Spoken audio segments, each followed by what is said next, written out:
Shalom Bapak Ibu yang dikasihi Tuhan, kita mari merenungkan firman Tuhan. Kita berdoa. Bapa di sorga, kami bersyukur buat hari ini.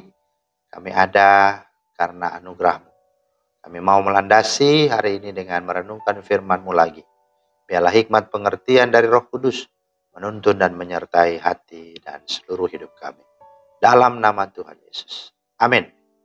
Bapak Ibu, firman Tuhan kita terambil dalam Ibrani 12 ayat 1. Karena kita mempunyai banyak saksi bagaikan awan yang mengelilingi kita.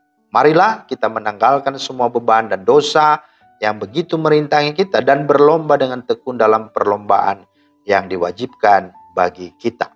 Itulah firman Tuhan yang menjadi dasar renungan kita hari ini. Tema kita hari ini adalah yuk kita berlomba. Nah, Bapak Ibu, saat ini kita sedang berlomba dalam pertandingan yang diwajibkan bagi kita, itu pertandingan iman. Adapun tujuan dari perlombaan ini adalah untuk memperoleh mahkota kehidupan yang telah tersedia bagi kita. Oleh karena itu, kita harus mempersiapkan diri sebaik-baik mungkin.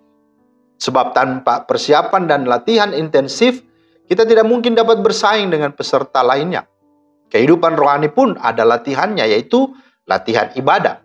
Sebagaimana 1 Timotius 4, 7b dan 8. Latihlah dirimu beribadah, itu berguna dalam segala hal, karena mengandung janji baik untuk hidup ini maupun untuk hidup yang akan datang. Nah, oleh karena itu, jangan menyepelekan dan menganggap remeh ibadah.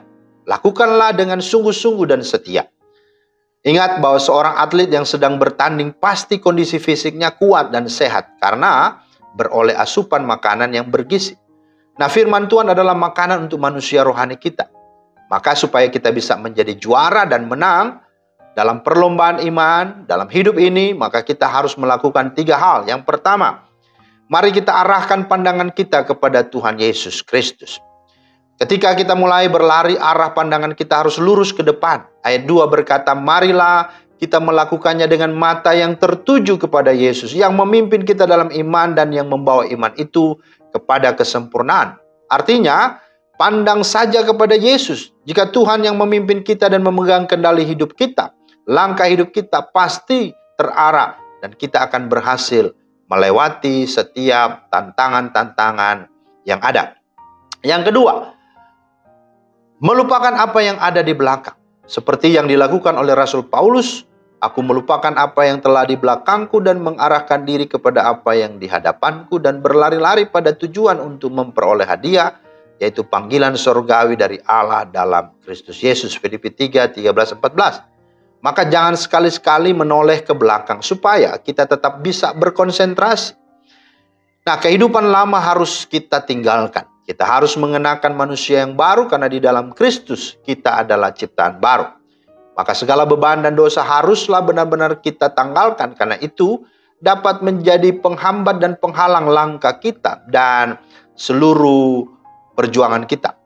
Letakkanlah semua beban dosa itu di bawah kaki Yesus Kristus. Nah, yang ketiga, bagaimana supaya kita bisa memenangkan perlombaan iman? Milikilah ketekunan.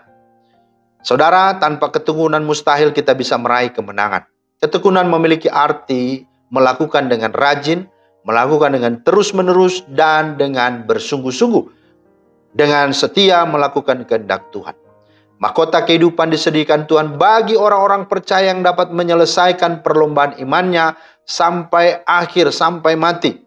Sebagaimana Paulus dikatakan, aku telah mengakhiri pertandingan iman yang baik. Aku telah mencapai garis akhir dan aku telah memelihara iman. Maka yuk mari kita berlomba, tetapi pandanglah dia sebagai pusat dan tujuan serta teladan dalam hidup kita.